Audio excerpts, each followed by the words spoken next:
আল্লাহর নবী বলেন, এই যে ফেরেশতারা আল্লাহ পর্যন্ত গিয়া পৌঁছে গেছে,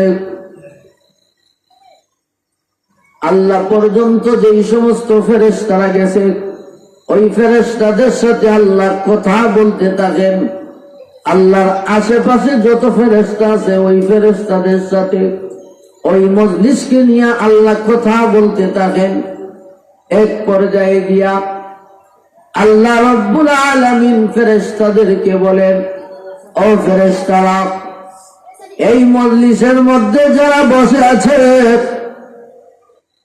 তারা যদি আমার উদ্দেশ্যে বসে থাকে মজলিসে, তাহলে উশহিদুকুম, তোমরা সাক্ষী থাকো, এই মজলিসে যারা বসেছে আমি আল্লাহ তাদের জিন্দগির সব গুনাহ মাফ করে দিলাম।